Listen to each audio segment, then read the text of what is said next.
Hey everybody, this is Erica, the technology nerd who likes to film stuff, and I want to make the review about the Kindle Oasis and also give the final verdict of the question that I asked myself.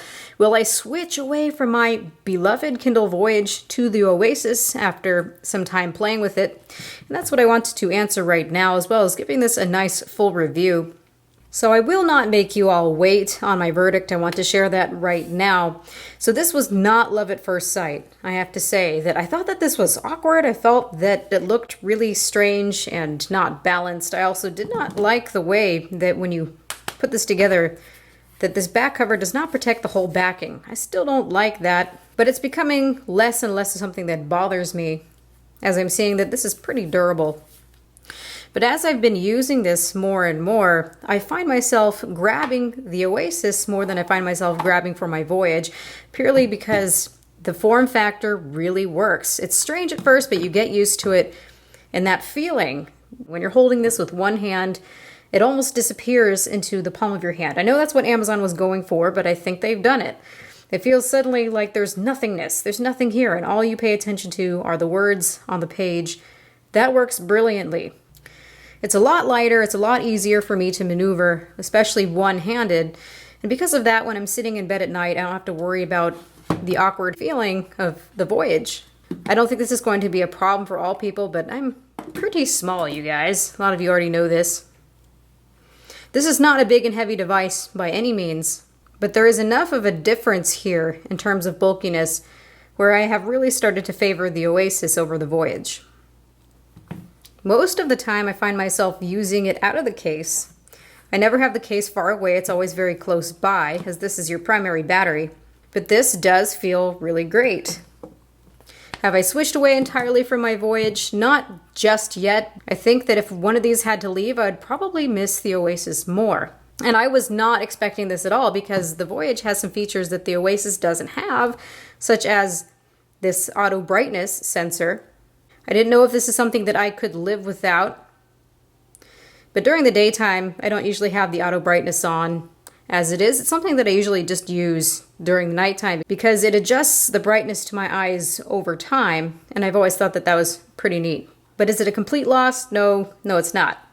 So if you're somebody who doesn't have a Kindle yet, go ahead and get the Oasis. It's a great experience. If you're worried about pricing and you don't care for the form factor, go ahead and get the Voyage. For someone like me, you probably are going to want to have both if you already have the Voyage.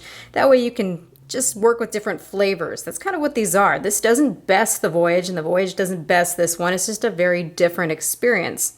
It's like a person who wants to have a Nintendo 3DS, the small size, and then have the XL too, because sometimes you like the bigger experience over the smaller one. So for me, I'd probably keep both of these. That's my true answer right now, but I'm seeing that as time goes by, I'm using this more and more and this less and less. So I can conceivably see myself, yes, switching to this one entirely. So looking at the immediate differences, this one makes more sense when you first look at this. It's got that nice book form. It's balanced in the hand. And also you can control on both sides to turn the page, so you don't have to do this flippy thingy with the Oasis. You can use it in one hand or the other hand. And that's something that if you're somebody who notices that you are constantly switching hands to turn pages, you're probably going to be doing better with the Voyage than the Oasis. So if you're standing at the counter, you can switch with this hand, then use the other hand and switch to this hand. So this just makes a lot of sense. Where this idea took me a little bit of time to get used to. The accelerometer feature is really nice. I think something that sold me over time was these actual pressable buttons. These both have hardware buttons, although these are capacitive. But these pressable buttons have a really nice feedback to them, plus you can switch the order underneath settings. For people who have smaller hands, I find that using the bottom button is easier for page turning.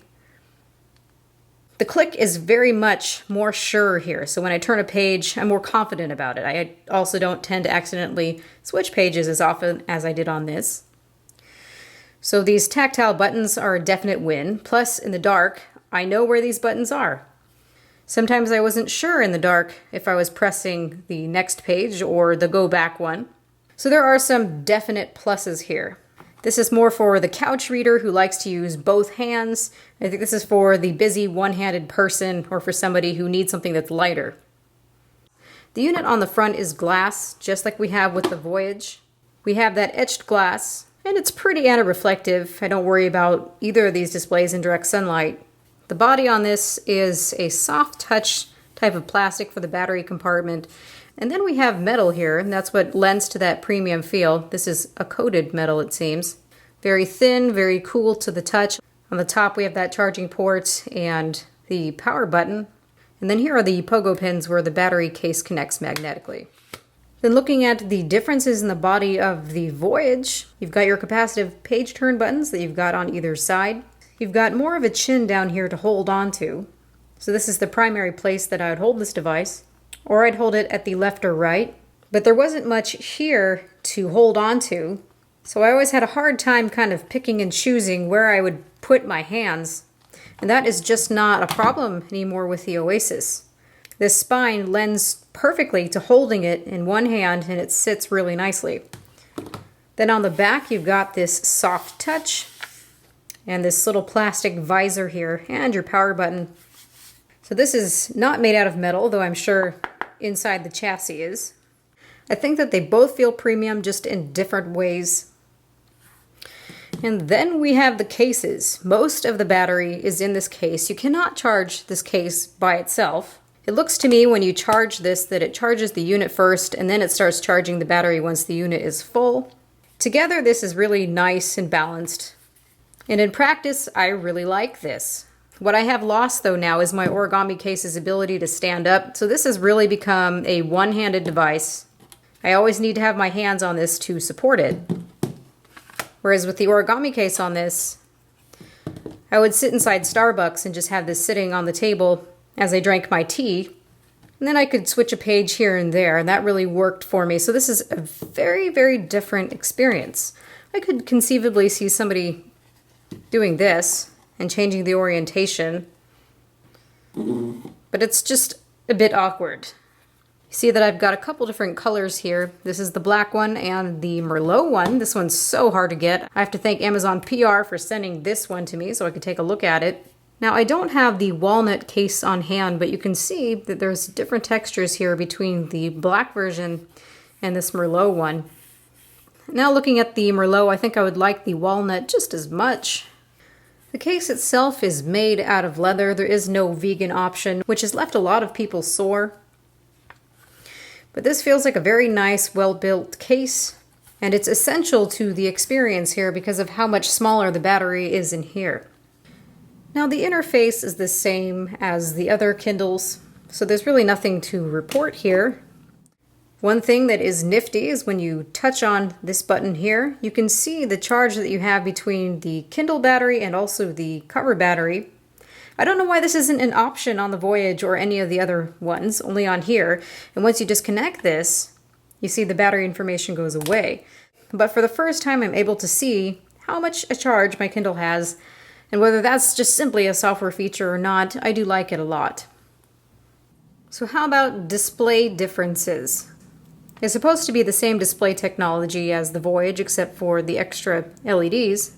300 pixels per inch on both of them.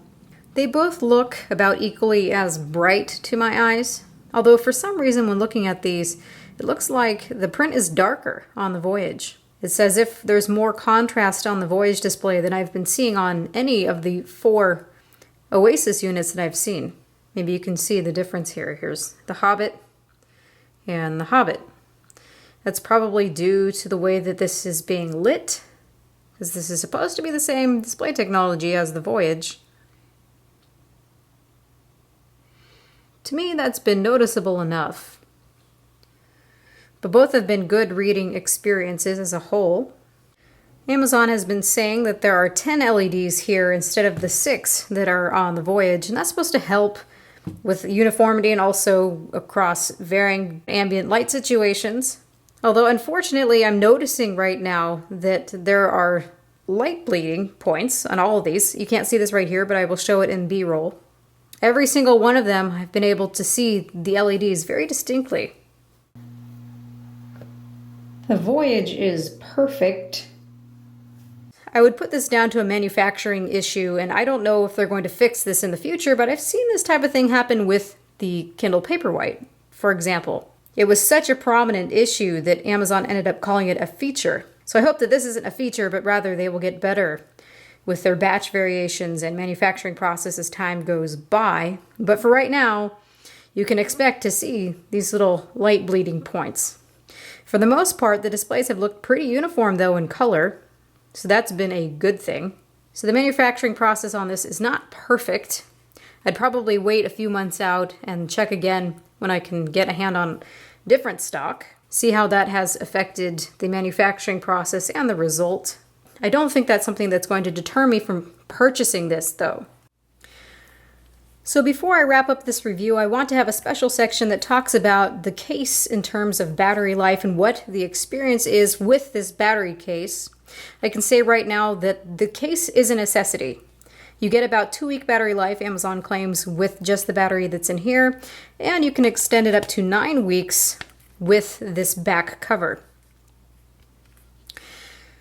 Saying weeks means nothing to me, so I've been able to see what this can last for in terms of hours, how many hours you can actually read.